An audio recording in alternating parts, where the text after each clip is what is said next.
that also you the religious people, you need to guide us. Because you remember, in tradition, Banyankore, I think they say Ebhagaro,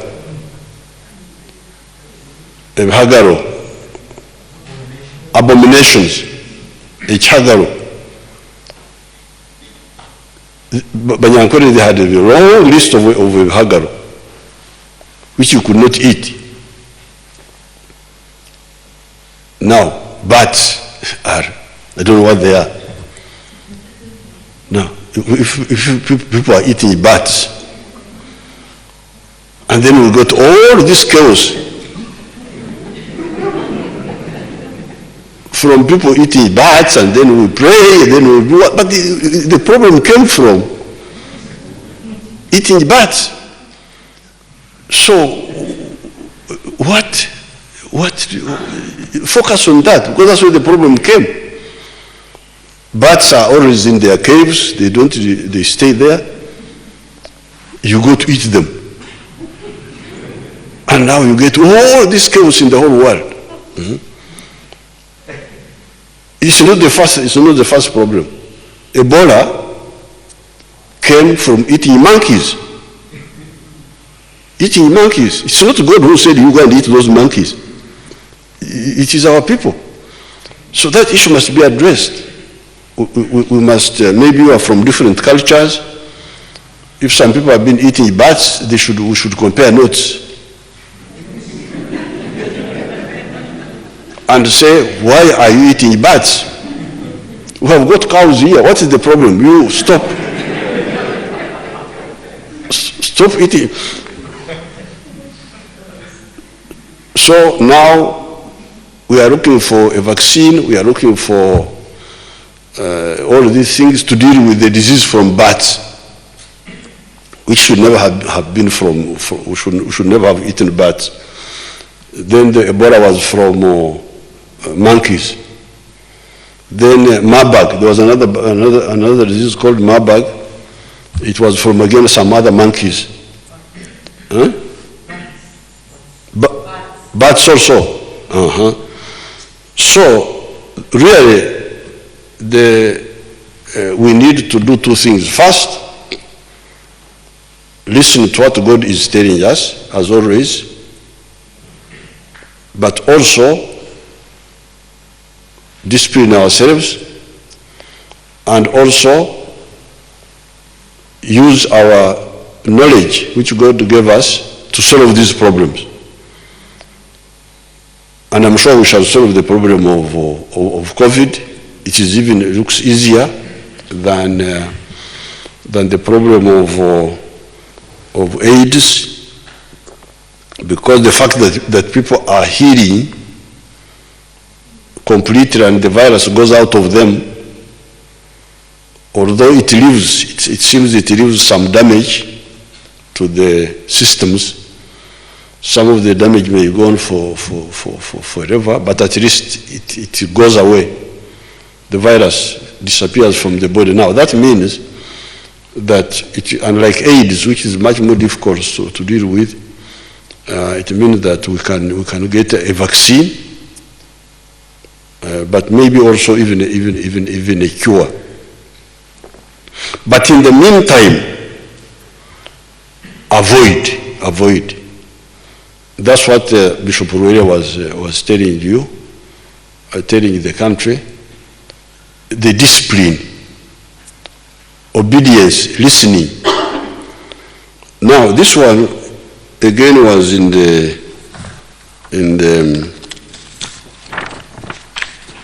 the Bible.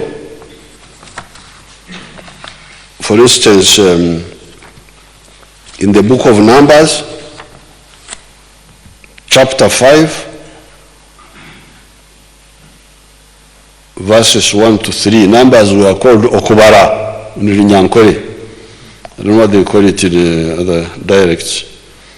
It says, and the Lord spoke to Moses, saying, command the children of Israel that they put out of the camp every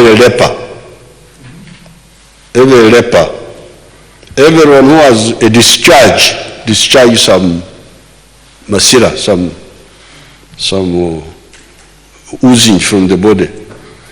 And whoever becomes defiled by a corpse, you shall put out both male and female, you shall put them outside the camp, that they may not defile their camps in the midst of which I dwell. This is in the book of isolation and social distancing, the one we are talking about. This is in the Old Testament. Now the New Testament is how many years from the Old Testament? 2,000 years? 400 years.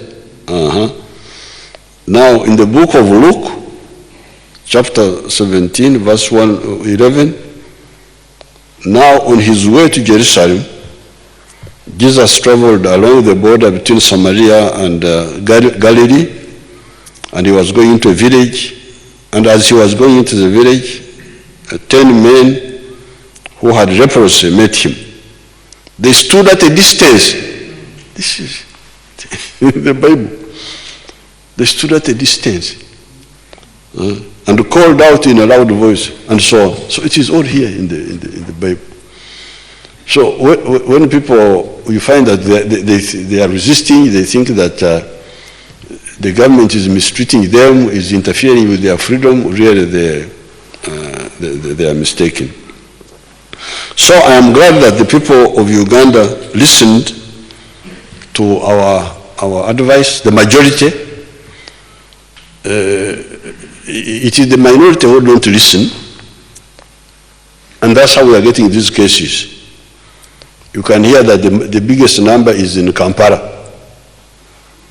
Kampala now is the richest in Corona. They're the richest. They're the ones with the Bebasinga of Radde. Because they don't listen, they listen to so many. You know, the Banyankwera have another proverb, and Minyingi Tkuruzobushera. Too many tongues spoil the broth. When you are cooking, porridge. Somebody says, put in more water. Another one says the water is too much. Another one says, put in more fire. Another says the fire is too much. In the end, the porridge gets spoiled. Because you have got multiple. Now in Kampala, people listen to multiple advices. There are those who say there is no problem. They don't put on masks. They don't keep the distance. So what are the figures? You give us the figures for how rich is Kampala with the corona. The people who have died, how many are from Kampala? You just talk about the 29.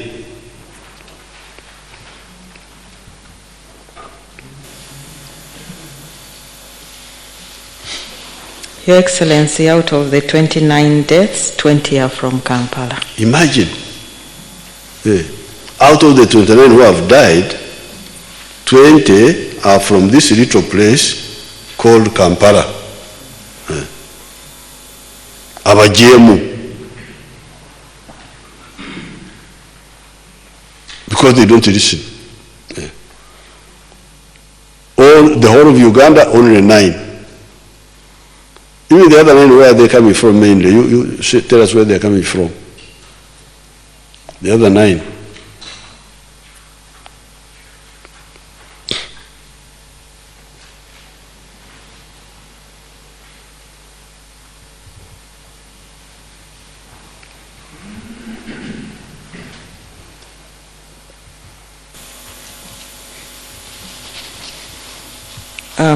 Your Excellency, 3 are from Mbale, 1 from Kiriandongo, then we have Namisindwa, Kapchorwa, Chikube, and Wakiso.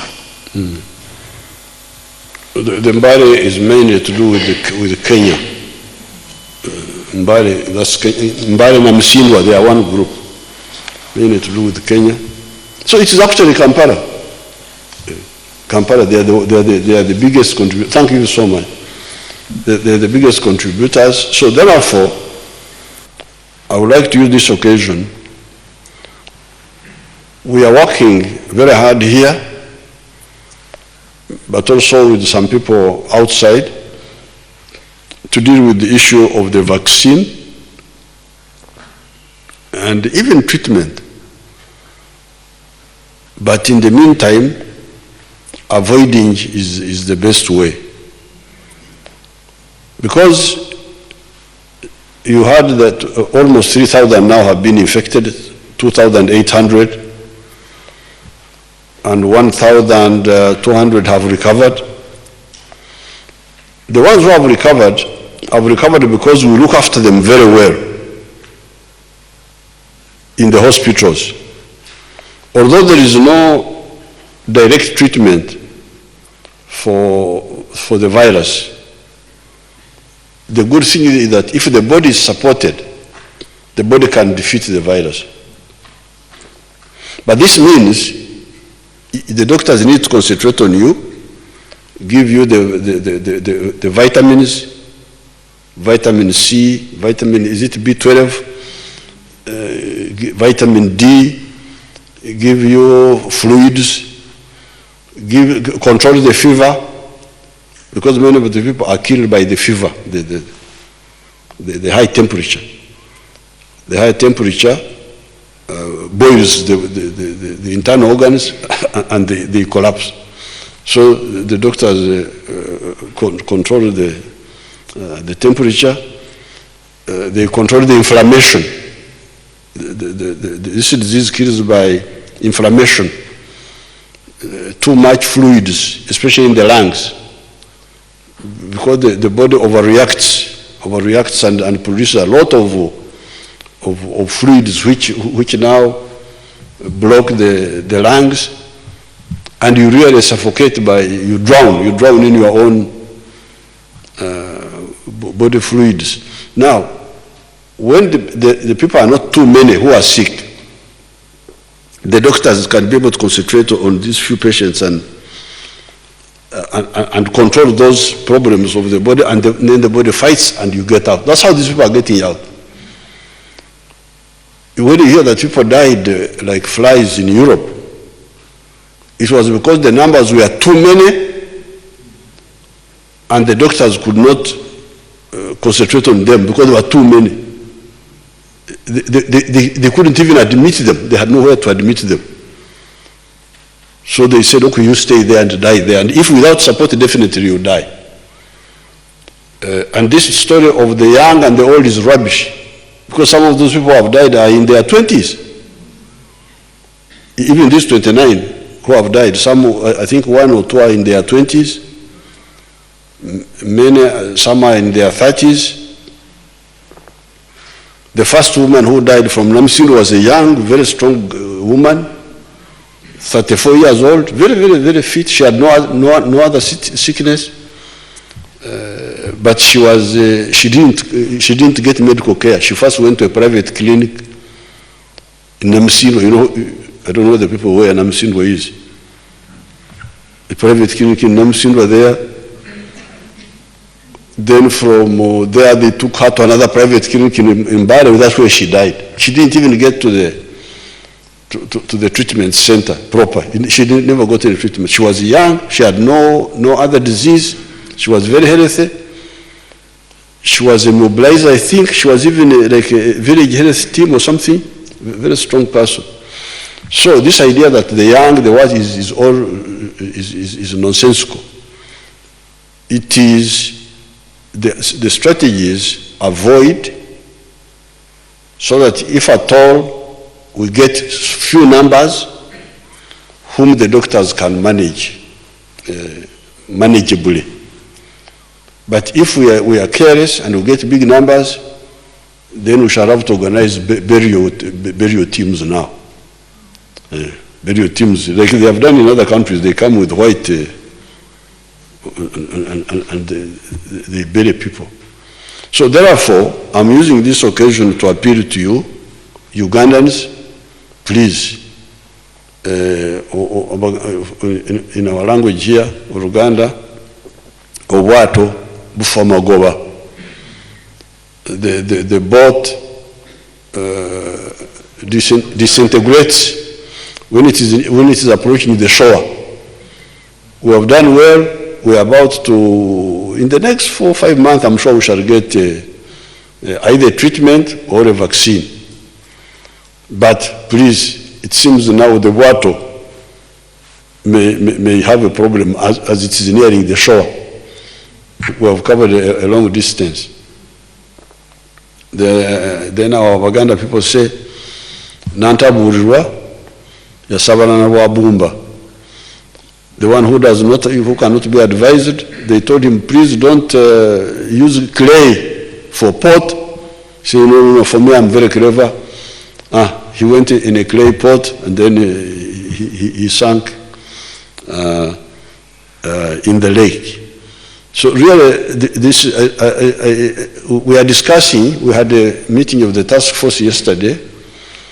Even now, I'm sure they are meeting, that's why the Prime Minister may not be here. We shall meet on Tuesday. We are going to look at all those issues, what Bishop Serwalda was talking about, the schools, what do we do? The churches, what do we do and how? The bars. You know, with the bars, there's no social distancing, there's no...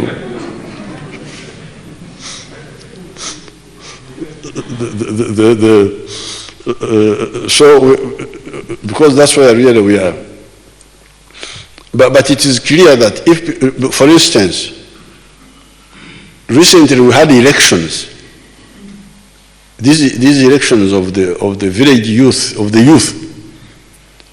8 million Ugandans took part in those elections. 8 million.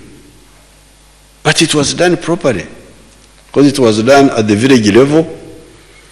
You just walk, keep your distance, you vote, and you go away. So we had no problem.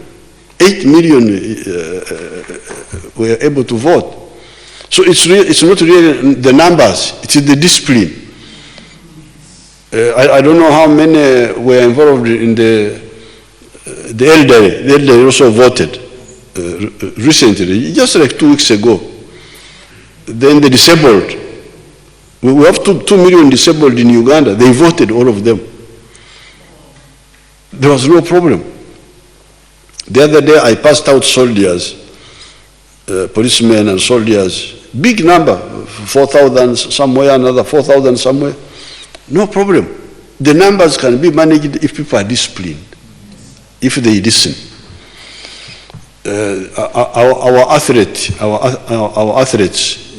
Cheptegei and Nakai and the others, they trained in their isolated places. We brought them safely, put them in an aircraft here at Entebbe, took them to Nairobi. They flew to Monaco. Cheptegei broke the record, came back, he's now back in Cape. So things can be done. But the problem is just the discipline. Now, we were talking, and I'm glad to hear what the religious people are saying. Bishop Ruere, Dr. Serwalda, they are now saying that the people are becoming the custodians of their own health. That's how it should be. It should not be the work of the policemen to fight with people. Don't die, don't die, don't die. Policemen are begging somebody not to die. They even put him in prison, they arrest him. But this is really in the towns here. In the rural areas, people are very disciplined. Even when you go there, they say, this one has come from far, take him to report first. So it seems the problem may be in the towns mainly. In the rural areas, I think people are more conscious. So I got this idea of prayers from one. This Kwefuga? That man is a bishop like Ruere, the bishop of the Warokore. The bishops. You Warokore bishops, who ordains you?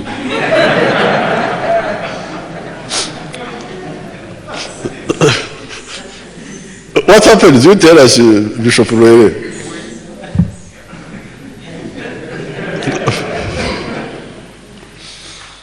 When you have a number of churches under you, Yes. you are then a bishop, because bishop means overseer. Okay. You are overseeing many. Now I oversee 30,000 churches, so for him is the local overseer in that area. Okay. The word just means overseer. But in the other church of Ruwarira, and the one of Kasavante, they have a bureaucracy.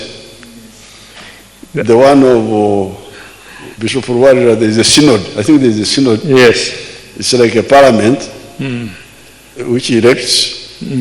The one of Monsignor Kasavante is the Pope. Yes. I don't know how the Pope gets the nominees. So your group and Kofuga. So when you're elected locally, like now for him is on the district level. We have district overseers, we have provincial overseers, we have region overseers. Now I'm a national overseer. Okay. I have 14 bishops under me, and he's on the district level as a bishop. This is our bishop for Chiruhura. Yes. Very good, very good. So he's the one who came and told me his vision, which he got from God, and I said, no problem. I will announce, and but because me, I'm not really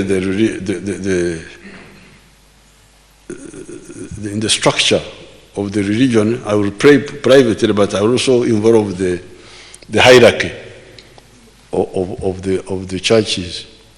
So I thank him for the message he brought. I have now handed it to you and to the whole country. So I think my work is finished. So I wish you good luck. Katonda Wabere, thank you so much. And I congratulate all the Ugandans there for praying, because it says in Nyankore, it says, Mushabe, Muriahebwa, Mushere Muriazora, seek you shall gain.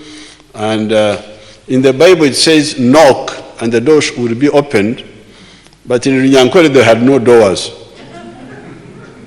So there was no knocking. So it says, Mweranje Muriegurwa. The original Runyoro Toro was saying, Mweranje, announce yourselves when you come. You will be welcomed. That's what it was saying. Yeah. Thank you so much.